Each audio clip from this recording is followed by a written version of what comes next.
Alors, après les conférences de Jean-Marc Jancovici et de Cécile Renoir, Tamara Klink va venir conclure une série de venues très remarquées dans cette année du climat 2022 au sein de notre université, avec des engagements forts qui ont été pris pour former des managers responsables pour un monde plus juste, plus sobre et plus ouvert. Après les premiers échanges avec Tamara, nous nous sommes dit qu'en tant que jeune femme du monde, car si mes informations sont bonnes, tu as des origines à la fois libanaises, suédoises et brésiliennes, c'est bien ça? Les informations sont bonnes? C'est normal. Et en tant qu'entrepreneur, tu vas pouvoir inspirer beaucoup de nos étudiantes et nos étudiants.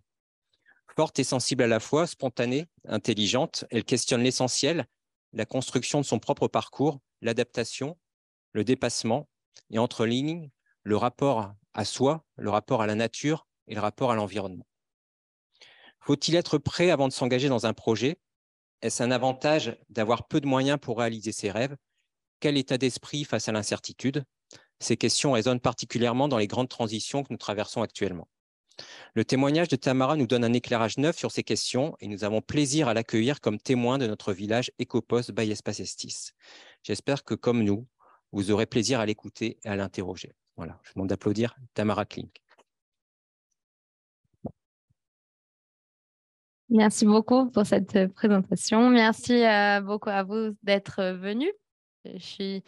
J'aime bien me déplacer, donc je suis un peu déçue d'être assise dans cette table, mais je me suis un peu fait mal hier en essayant d'apprendre à surfer.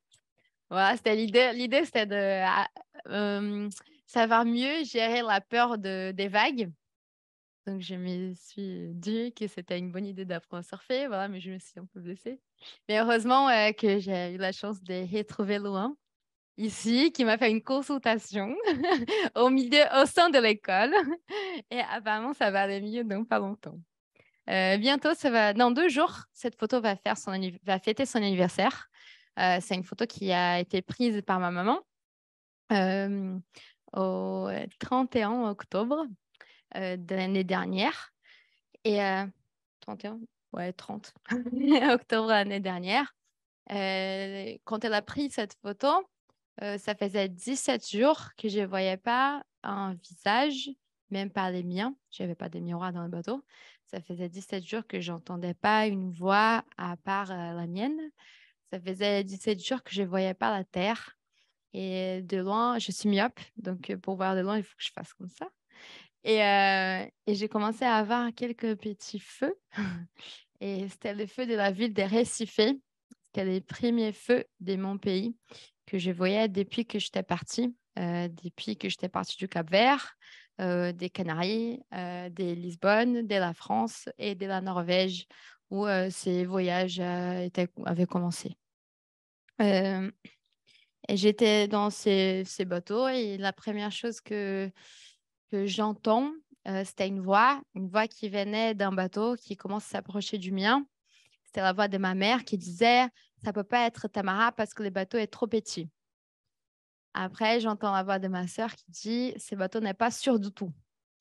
Et quand elle commence à voir qu'en fait c'était moi, ma mère commence à crier, elle a réussi à traverser l'Atlantique. Et mon père dit, non, elle n'aurait pas fini sa traversée jusqu'au moment où elle aurait attaché les dernières amarres au ponton et aurait marché sans arriver sans et sauf. Bon, enfin bref, c'était pas gagné. J'avais plus de pilote automatique. Les deux, les pilotes officiels et celui de secours étaient brûlés dans les poteaux noirs. J'avais plus les feux de navigation, les rouges et verts que normalement on a dans l'avant du bateau parce ils se sont fait arracher par les vagues. J'avais plus de VHF parce que l'antenne était partie aussi dans une tempête. Bon, il me restait plus beaucoup d'instruments et j'étais très stressée en m'approchant du port. Quand je commence à m'approcher suffisamment pour voir reconnaître des êtres humains, je vois qu'il y en a beaucoup, beaucoup de monde. Je croyais qu'il y avait un match de foot et je n'étais pas encore au courant que les gens ils y étaient allés pour me voir arriver. Et les ports, il était plein, plein, plein de gens qui faisaient comme ça. Et je croyais que j'étais en train de faire quelque chose qu'il ne fallait pas. Je n'arrivais pas à comprendre qui m'attendait, qui me suivait, que c'était venu pour moi, que ça faisait plus de 3 mois qu'ils gardaient la carte de mon voyage ouverte dans leur portable, dans leur ordinateur, pour suivre à chaque 20 minutes quelle était ma position. Euh, et plus je m'approche, plus j'étais contente, mais aussi très triste parce que j'arrivais à la fin de ces projets. Je savais que bientôt, je quitterais mon bateau et je ne voulais plus. Et je ne voulais pas le quitter. C'est très plaisant quand on a un projet, quand on a un rêve, quand on a un plan plutôt précis avec un objectif tellement clair qu'on peut les poser sur la carte du monde et retrouver ses coordonnées X, Y et s'approcher de lui, savoir tous les jours à quelle distance on est de ces mêmes bouts. Plus je m'approchais de lui, plus ça devenait difficile de savoir quelle serait ma suite. Plus je commençais à ressentir les vides qu'on retrouve quand on termine un projet. Et un projet, pas forcément une traversée de l'Atlantique, mais aussi quand on termine les études, par exemple. Quand ça fait 4, 5, 6, des fois 1 qu'on veut avoir ses diplômes et qu'on commence à s'approcher du diplôme, plus on s'approche, plus on commence à sentir les vides et plus elle devient puissante, cette question. Et après, qu'est-ce que tu vas faire après? Qu'est-ce que tu vas faire plus tard? Je n'étais pas encore prête à donner la réponse. Et après, je découvrirais que la réponse, je n'aurais pas pu la deviner parce que le monde réel il est bien plus vaste que notre imagination. Voilà, j'aurais jamais imaginé qu'un an plus tard, je serais ici, par exemple, à Lille, à côté de ces gares que j'ai beaucoup, où je suis arrivée et d'où je suis partie plusieurs fois pendant que mon bateau était à Dunkerque. Donc, j'ai beaucoup fait Lille-Flandre, Lille-Europe, on parlait de ça tout à l'heure. et Lille est très marquante de mon parcours. J'aimerais bien pouvoir changer la photo, mais je ne sais pas encore comment faire. Je vais faire comme ça. Euh, Quand j'étais près du ponton et je lance les amarres au ponton et mon père prend ses amarres et après, il y a une journaliste qui vient près de mon père. Mon père, il est une personne assez connue au Brésil, puisqu'il a fait quelques voyages qui ont devenu célèbres dans mon pays. Il a fait une traversée de l'Atlantique Sud à la rame, qui n'avait pas été faite auparavant. Gérard Daboville, c'était son inspiration, c'est un Français qui doit habiter en Bretagne en ce moment, comme plan de navigateur, ou qui habite ici au nord, ou en Normandie, voilà, qui avait fait la traversée de l'Atlantique Nord.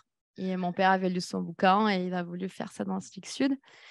Il était aussi allé en Antarctique plusieurs fois et donc c'était un peu la personne connue du pays. Et la journaliste vient, elle lui pose des questions. Alors Amir, est-ce que maintenant vous êtes fier de ce que votre fille vient de faire, vient d'accomplir? Et bon, je suis très impressionnée parce qu'elle a fait un long voyage avec un bateau très précaire. Voilà, c'était ma grande réputation.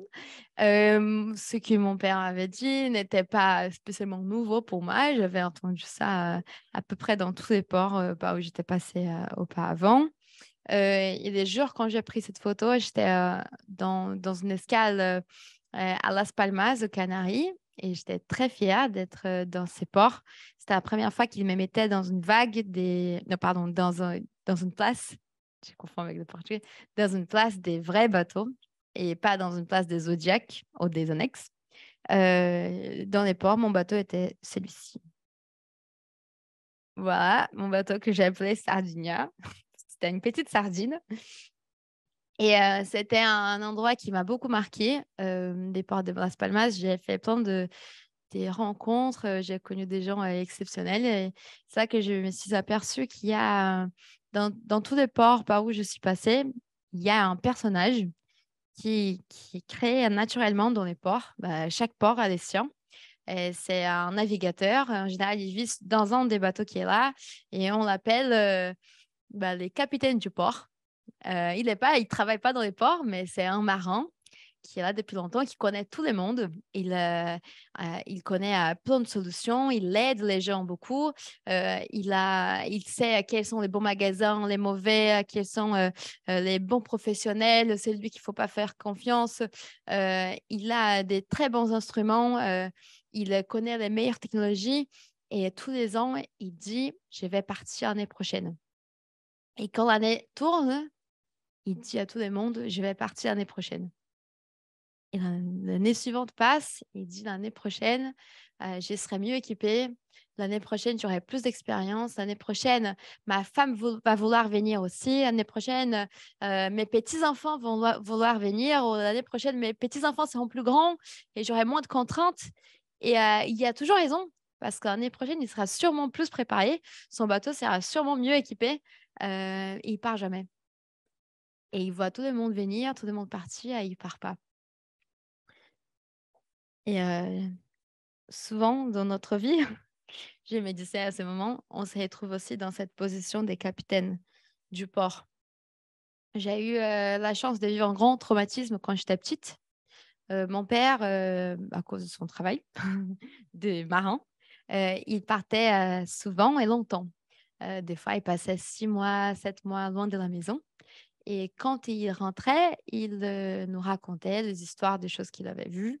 Il nous décrivait ces animaux géants qui émergeaient du fond de l'eau et qui s'approchaient du bateau et qui, même si c'était très grand, c'était très gentil aussi. Il parlait de ces cathédrales des glaçons qui flottaient dans l'eau, qui étaient plus grandes que notre maison, que notre quartier, des fois plus grandes que notre ville.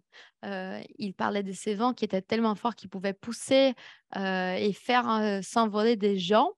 Et tout ça me faisait rêver. Et à 8 ans, ma maman a convaincu, persuadée mon père à nous amener un bateau avec lui.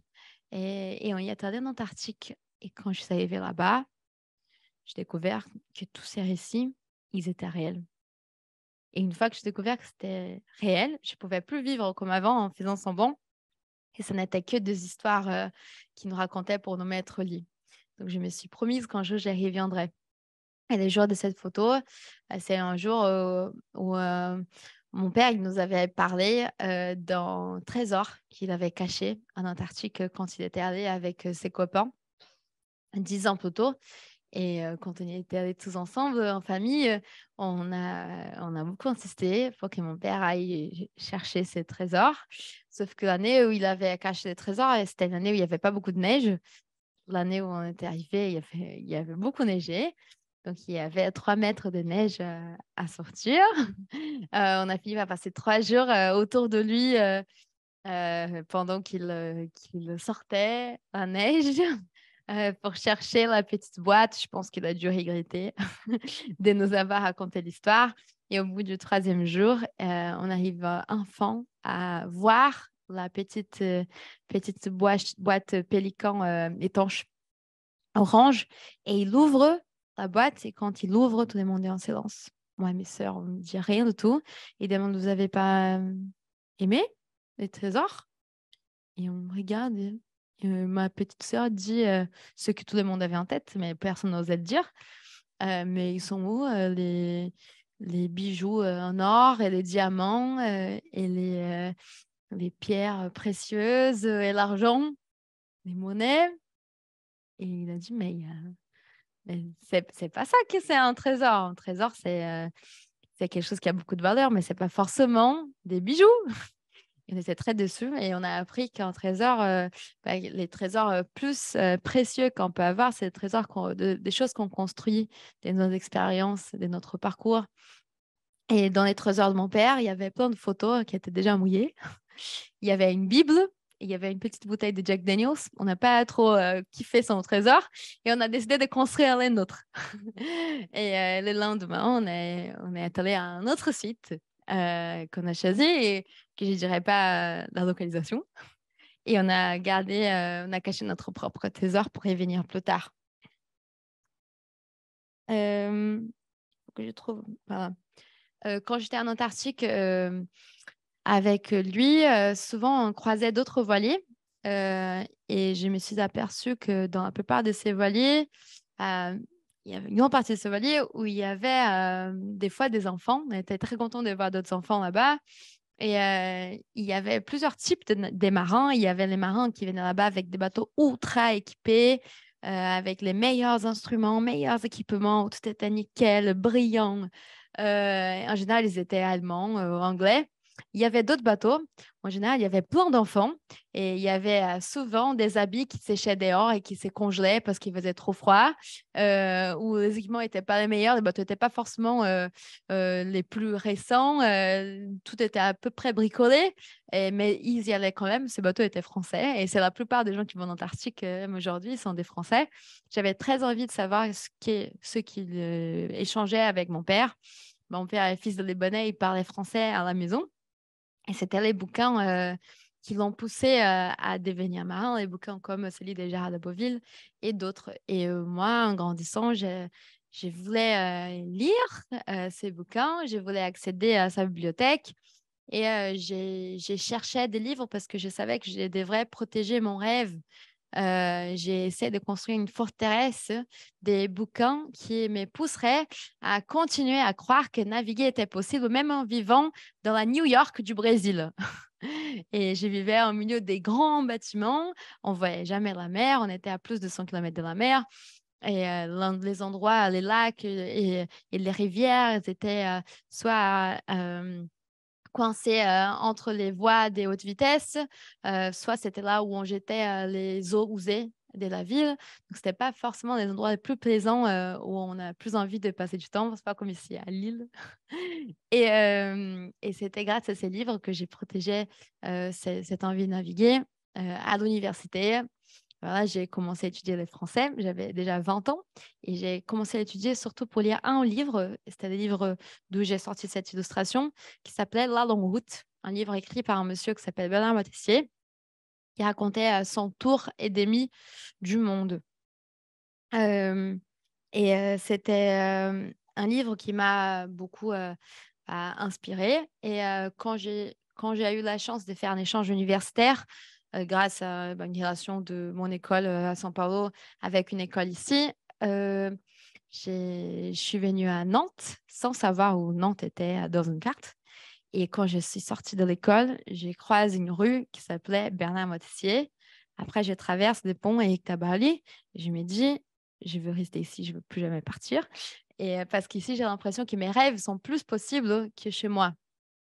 Même si à la maison, je pourrais avoir un des meilleurs maîtres de mon pays. Ces maîtres, un jour, il m'a dit que si je voulais naviguer, il n'allait pas me donner des conseils, il n'allait pas me donner de l'argent, il n'allait pas me prêter son bateau, il n'allait même pas m'apprendre à faire un nœud. Il fallait que je fasse mon propre parcours, que je trouve mes propres questions pour pouvoir après retrouver mes propres réponses. J'étais très déçue, très triste. Je trouvais que mon père était égoïste parce qu'il voulait garder tout pour lui-même. Et finalement, il m'a donné la liberté d'essayer et de partir chercher mes propres maîtres et de faire des erreurs. C'est qui m'a beaucoup aidée. Quand je suis venue en France, j'avais un projet de construction de bateaux et pendant 2 ans, je vais chercher du financement pour ces projets et j'y arrive pas. Et à un moment, je désiste, je dis, faut pas que je cherche de l'argent pour essayer de construire le meilleur bateau du monde parce qu'à chaque fois que les réunions se passent bien et que la conversation avance, il y a un monsieur de la table, le monsieur qui va signer les contrats, qui se lève et qui se dit, mais qu'est-ce qu'on va faire avec l'image de notre marque si cette fille est morte en mer? Je me suis dit, il faut que je commence quelque part. Ça sera peut-être pas le meilleur bateau du monde, mais au moins, il faut que je me donne les moyens d'essayer. Et il y avait un follower de YouTube qui me propose de venir dans une ville où je ne savais pas où c'était sur la carte. C'est pour ça que j'ai mis cette photo. Ça s'appelait Olesund. Il dit qu'il y a deux connaissances de Facebook qui allaient venir amener un bateau depuis la France et que je pouvais venir avec eux. Et que si je voulais, il avait un bateau qu'il n'utilisait jamais, que je pouvais m'en servir. J'y vais. C'était après la première vague du Covid. Je me rends compte que dans cette phase où on est étudiant, c'est une phase très magique de la vie parce qu'on a une certaine autonomie pour faire ce qu'on a envie de faire sans avoir besoin de demander à nos parents qu'est-ce qu'ils en pensent. Et en même temps, on a très peu à perdre parce qu'on est un peu engagé. On n'a pas un travail, d'où il faut qu'on part. Moi, je n'avais pas de copain. Je venais de rompre avec mon copain. Et donc, j'ai pas besoin de rien organiser avec mon copain. Je n'avais pas réussi à trouver un stage et je pensais que les choses n'allaient pas se faire, que ça n'allait pas bien parce que je n'avais pas de stage. Finalement, je me dis, bon, je n'ai même pas un stage à renoncer parce que, puisque je n'ai pas réussi à en avoir un. C'était une phase où le monde était assez spécialement instable aussi et incertain. Je pense qu'on se rappelle tous. Et j'accepte d'y aller. Et en arrivant là-bas, il dit, j'ai changé d'avis. Je veux plus te prêter mon bateau parce que si tu veux naviguer, il faut que tu sois la propriétaire du bateau. Il faut que tu puisses prendre des décisions sans avoir besoin de demander à personne leur avis. Donc, on va t'acheter un bateau, Tamara. Je vais t'aider à acheter les tiens. OK. Et j'ai dit, mais comment ça, aider, acheter? Oui, j'étais prêt de l'argent et quand tu auras cet argent, tu me rembourseras quand tu peux. Ok, mais je ne voulais pas être très endettée. Commence à chercher un bateau pas trop cher. Il y avait 2 options. La première, le bateau avait l'air bien, il était plutôt sec, avait pas trop de soucis. Le deuxième, il avait plein de soucis. Il avait déjà eu un incendie. Il naviguait jamais avec les voiles juste au moteur. Il y avait une fuite dans les moteurs qui sortait du moteur, il tombait dans une bouteille que le monsieur avait mis. Et quand cette bouteille était pleine d'eau, ça tombait dans un seau et il fallait changer ce seau à chaque 2 heures. Il y avait plein d'eau qui rentrait à l'intérieur et le bateau était tellement humide qu'il y avait des déshumidificateurs partout. J'ai discuté un peu avec le monsieur. Il avait l'air super sympa. Il avait une fille de mon âge qui était partie au Japon et tout et qui ne voulait pas naviguer. Et il m'a dit, moi aussi j'ai été étudiant, si vous voulez, je peux vous vendre au prix d'un vélo. Et j'étais d'accord avec le prix. Et, et c'est comme ça que j'ai acheté mon premier bateau à Ålesund, en Norvège. J'ai mis l'île ici juste pour qu'on ait une référence d'où c'était. Ça, c'était mon bateau. Ouais, c'était un bateau de week-end.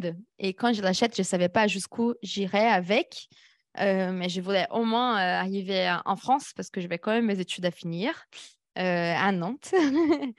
Et j'ai fait une petite carte pour envoyer à ma mère, pour lui dire comment ça allait se faire. Et pendant que je faisais la carte, je me dis, je pense que c'est mieux de ne pas l'envoyer parce que je ne crois pas que ça va le rassurer. Après, je commence à essayer d'imaginer tout ce qu'elle pourrait me dire si jamais je lui racontais mon projet, j'allais jusqu'où je pouvais avec un bateau que je venais d'acheter pour ma première navigation en mer du Nord, première navigation en solitaire de ma vie.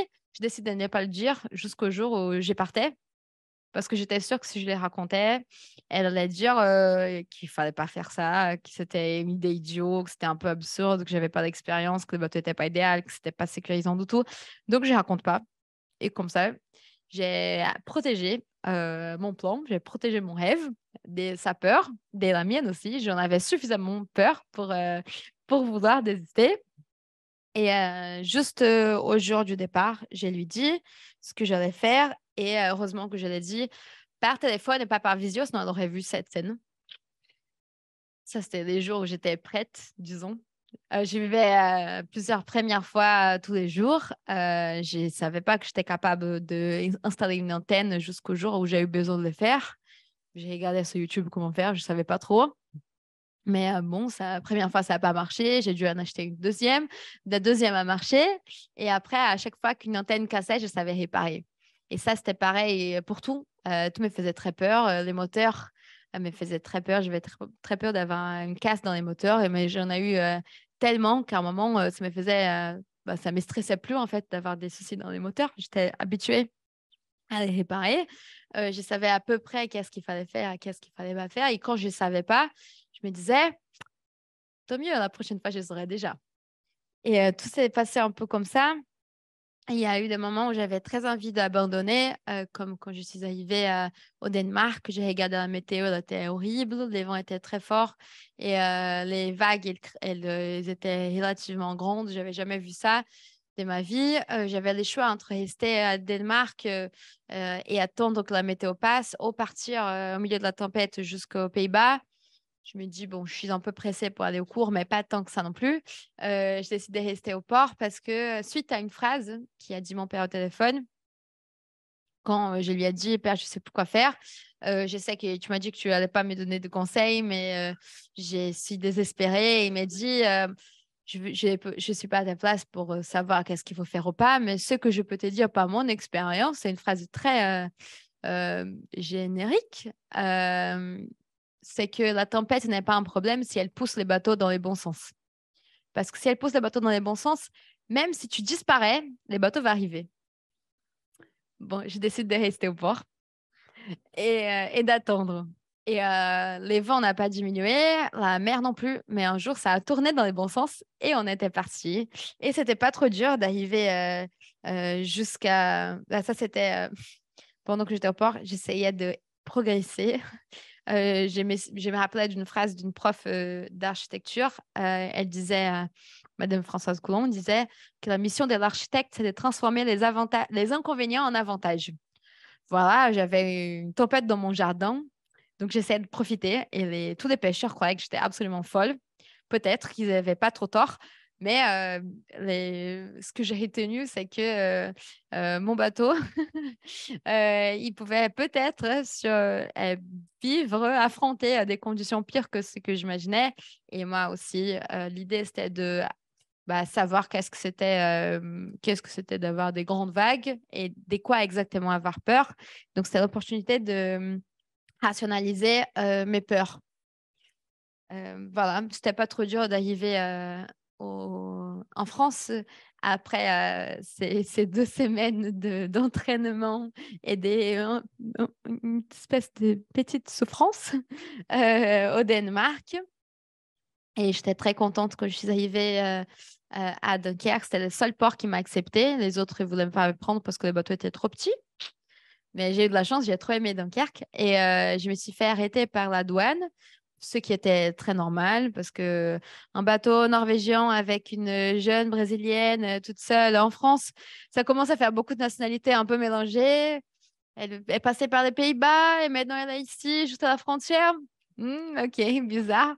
Bon, je me suis fait plein de potes à la douane parce qu'ils passaient souvent savoir qu'est-ce que j'avais dans mon bateau. Et il y a un qui me demande pourquoi vous êtes en Dunkerque, qu'est-ce que vous faites à Dunkerque? Je dis, mais c'est génial, Dunkerque. Il dit, mais génial, mais ici, il pleut à tous les temps. La mer, elle n'est pas terrible, elle n'est pas jolie. J'ai dit, mais on est à côté du Pays-Bas, on est à côté de l'Angleterre, on est en France, on est à côté de la Belgique, on n'est pas trop loin du Danemark et de la Norvège. Ah, c'est génial. Et les raisonnements, ils peuvent changer beaucoup quand on navigue. Et je suis très contente d'être ici. Et vu que j'avais bien aimé la petite navigation, j'ai décidé d'aller un peu plus loin et d'aller jusqu'au Brésil. Voilà. Donc, en arrivant à Dunkerque, j'étais contente parce que j'avais appris que mes mains elles étaient capables de faire plus que ce que je pensais. Elles sont pas très grandes, mais elles peuvent quand même réparer des petites pièces des moteurs et des grandes pièces aussi. Mes bras, ils sont pas très épais, mais ils pouvaient quand même tenir et choquer et border les voiles. Et quand j'avais pas assez de force, je mettais un winch, utilisé des poulies, j'essayais de trouver d'autres solutions. Et j'ai appris que la navigation et faire ces longs trajets en solitaire n'est possible que parce qu'on a ces objets que les architectes navals et les constructeurs navals ont développé, ont créé, et les pêcheurs aussi, qui sont les bateaux. Sinon, ce serait impossible. Donc, et les bateaux, en tant qu'architecte naval, on doit les faire pour les personnes et ce n'est pas les personnes qui doivent être faites ou pas pour les bateaux. Il sert justement à combler nos limites.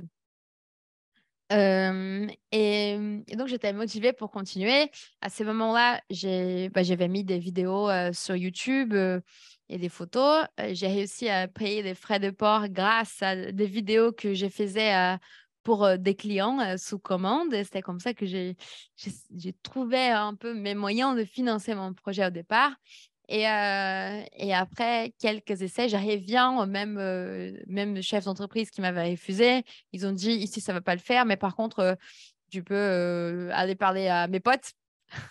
Donc, je suis allée parler aux potes des chefs d'entreprise. Et je tombe sur une personne qui est, c'est un grand chef d'entreprise au Brésil qui me reçoit dans son bureau. Et elle s'appelle Luisa, c'est une femme. Et elle est chef d'une entreprise qui est équivalente de la Fnac au Brésil. Elle me reçoit et j'étais un peu gênée de mon bateau parce que cette fois-ci, je n'allais pas présenter un projet des bateaux innovants, construction, etc. Mais plutôt que j'allais continuer la navigation avec ce bateau-ci. Elle dit, mais c'est un vieux bateau, non, Tamara? J'ai dit, oui, il n'est pas tout récent. Il a 38 ans, mais ça va, non? Et elle a dit, mais c'est un petit bateau, non? Et j'ai dit, oui. Elle a dit, j'aime bien ton projet parce que tu penses qu'on peut aller loin avec peu. Voilà. Et c'était la première personne qui m'a fait être contente de ce que je faisais. Après, je raconte à un ami que j'allais faire ça. Il m'a dit, mais si tu as réussi à avoir des sponsors, il faut que tu changes de bateau. Prends un bateau plus grand, plus confortable, plus fait pour, plus safe. J'ai dit, mais Ike, tu es fou. J'ai déjà les meilleurs bateaux du monde. Les meilleurs bateaux du monde, c'est les bateaux avec lesquels j'ai navigué 1000 milles.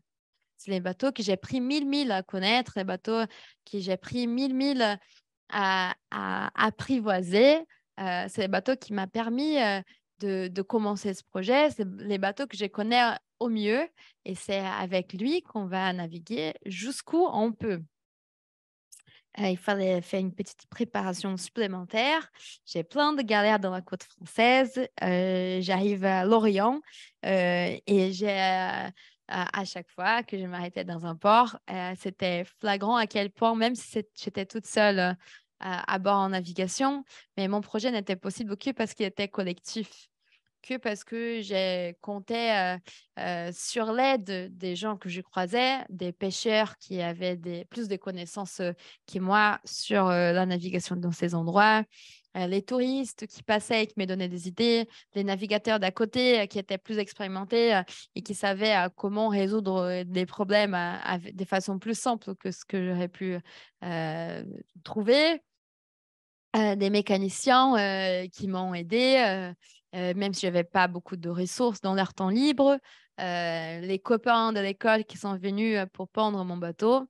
Et tous ces gens, ils seraient avec moi. Et c'est grâce à eux qui j'arrivais à arriver en sécurité dans les ports et à répartir avec confiance que j'allais réussir à arriver au port d'après. Il y a eu quelques galères dans le bateau.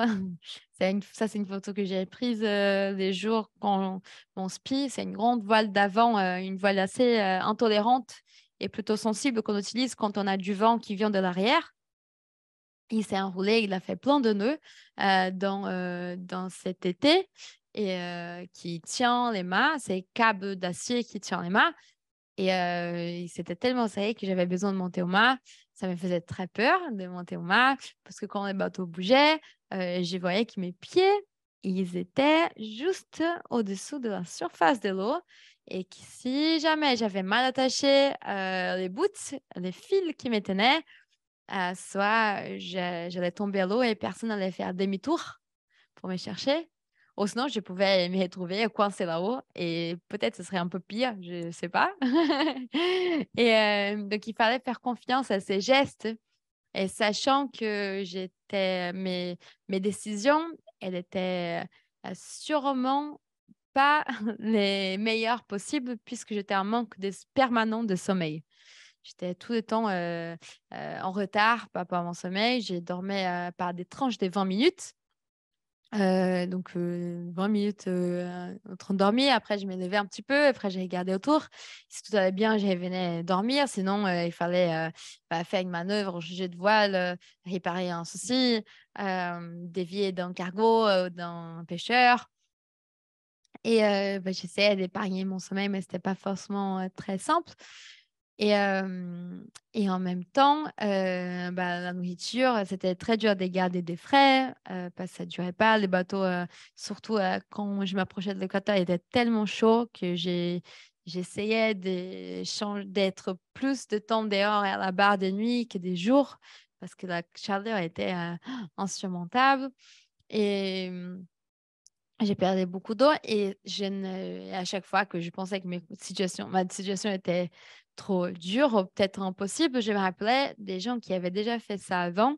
Et c'était pour ça que pour moi, c'était très important de partir de la France. Et je suis sûre que je n'aurais pas fait ça si je n'avais pas eu l'expérience d'être ici, bah, dans votre pays. Et je ne sais pas si vous vous rendez compte de la richesse culturelle maritime qui existe ici. Mais quand j'étais dans les ports et j'ai raconté aux gens ce que je voulais faire, ils traitaient comme si c'était très normal. Donc, ah oui, tu veux faire une tournée? Ah, ok. Oui, mon voisin, il a fait 5. Ah, moi, j'en ai fait aussi quand j'étais plus jeune. Oh, moi, je vais faire l'année prochaine. Je suis passée par l'Orient, je prépare le bateau et là-bas, c'était. Bah, il parlait, oui, 20 minutes, oui, des fois, je préfère dormir juste un quart d'heure. Moi, je dors 25, moi, 22 et demi. Et quand on est dans un environnement où tout le monde trouve que ce qu'on fait est très normal, ce qui est un peu le cas de l'école, et je pense que c'est pour ça que l'école est un endroit très magique pour moi et très spécial. On a l'opportunité d'augmenter la barre de nos ambitions. Donc, l'étoile de nos ambitions, il devient vachement plus haut. Et pour moi, c'est ça bah, la richesse de l'université, la richesse de pouvoir faire des études supérieures, où on côtoie des gens qui ont des projets pas forcément pareils, mais des fois similaires ou équivalents, ou avec qui on peut voilà, se projeter ou échanger. Bah, ça nous permet de rêver plus large. Et je pensais, mon bateau, il a ma haut, je trouve, mais je sais qu'il y a des bateaux avec des mâts encore plus hauts. Et il y a des gens qui montent dessous. Donc, il ne faut pas que je m'arrête juste dans mon mât. Ah, c'est une vidéo.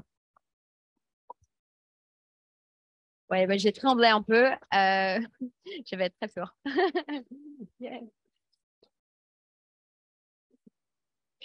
Il y avait aussi des moments beaucoup de peur. Cette photo-là, j'ai pris quand j'ai rentré dans un nuage au Poteau Noir. Poteau Noir, c'est une zone près de la ligne d'équateur avec beaucoup d'instabilité météorologique. Donc, les vents peuvent être très bien et il peut faire très beau. Et d'un coup, il y a ces grands nuages très noirs, un peu méchantes, en dessous desquels, je confonds beaucoup dessous et dessous, mais en bas desquels, les vents peuvent être très instables, il peut tourner dans tous les sens, il peut devenir très fort et d'un coup très faible. La mer, elle a commencé à augmenter aussi. Il pleut beaucoup, beaucoup, beaucoup. J'ai du mal à avoir de la visibilité. Et j'étais très fatiguée parce que ça faisait longtemps que je ne dormais pas. J'ai perdu les 2 pilotes automatiques. C'est là que j'ai perdu l'antenne et les feux de navigation et d'autres équipements. Il y a un moment où je me disais juste, Tamara, reste tranquille parce que dans le futur, ça sera bien pire. Dans le futur, les vents seraient encore plus forts, les vagues seraient encore plus grandes. Donc, profite dès maintenant. Ça peut pas être trop grave parce que ça peut être bien pire. Profite pour apprendre parce que c'est ça qui va te préparer pour l'avenir. Je pensais, des fois, c'est un peu aussi l'exercice de l'université. Mes mains, elles gonflaient et c'était tellement humide que ça faisait qu'au milieu, ça commençait à faire mal de les ouvrir, les fermer. Et, et je me rendais compte, voilà, un peu de la gravité de ces projets parce que j'ai trouvé les limites de mon propre corps. Euh, j'ai perdu la mémoire très facilement. C'était très courant d'écrire dans mon journal. Ça fait plusieurs jours que j'entends pas une voix et quand je vois la page d'avant, j'avais écrit que j'arrivais pas à dormir parce qu'il y avait trop de bruit dans la radio, il y avait trop de pêcheurs dans la radio. Donc j'oubliais en fait, je perdais les jours de la semaine, je perdais les jours du mois. Et c'était assez voilà, limite des fois. Euh, mais c'était important et je pense que surtout pour une femme, c'est une grande opportunité qu'on a d'être dans un environnement où peu importe si on est femme, si on est homme, si on est grande, petite, si on est vieille ou si on est jeune, parce que la mer, elle sera absolument indifférente. La mer, elle sera toujours la même, elle est toujours indifférente à nous, indifférente au fait qu'on soit là ou qu'on n'y soit pas. Elle sera pareille. Et je sais aussi que je n'ai pu faire ça que parce que j'ai eu la chance de savoir que la mer existait quand j'étais petite. C'est qu'il n'y a pas les cas de toutes les personnes de mon pays, ni les cas de toutes les personnes dans ces pays. Il y a beaucoup de gens, même en France, qui n'ont jamais vu la mer et au Brésil, oui, pareil. J'ai eu la chance de savoir aussi que c'était possible de naviguer. Autrement, j'aurais pas pu vouloir devenir navigatrice et je pense que c'est ça la mission des navigateurs aussi, c'est de savoir, de permettre aux autres de savoir que ça existe, que c'est possible et à quoi ça ressemble à peu près d'être un humain dans cet environnement. Euh, pour moi, je sais que si je suis navigatrice aussi, c'est parce que j'ai eu la chance d'avoir une mère qui m'obligeait à écrire des journaux une fois par jour, à écrire dans un carnet ce que j'avais vécu. Et c'était très important, surtout quand me retrouvée dans des situations où j'avais l'impression que tout allait contre moi. Parce que quand on s'écrit sur nous-mêmes et on écrit en première personne, on est obligé d'être les protagonistes de notre parcours. On n'a pas le droit d'être la victime parce qu'on écrit avec moi, j'ai fait ça, moi, ça s'est passé. Et on se rend compte à quel point on a les pouvoirs aussi de transformer notre réalité, notre perception de notre parcours à travers les mots. Je ne sais pas s'il y a quelqu'un qui parle portugais, non? Dans ça? Ah oui, vous parlez portugais. Ah, ok. Voilà. De quoi je parle dans cette page?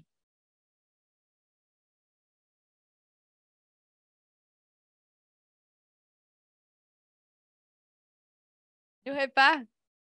Oui, oui, c'est écrit.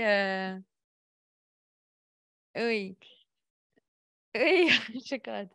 J'ai les droits à 0,5 litres d'eau pétillante, une fruit fraîche, 3 dattes, une crêpe de manioc, 30 minutes de soleil du midi, 3 heures de soleil latéral, 5 heures de lune, 0,5 t-shirt propre, 3 carrés de chocolat, 4 heures et demie de sommeil, une lavage de visage, un eau douce et un chewing-gum par jour.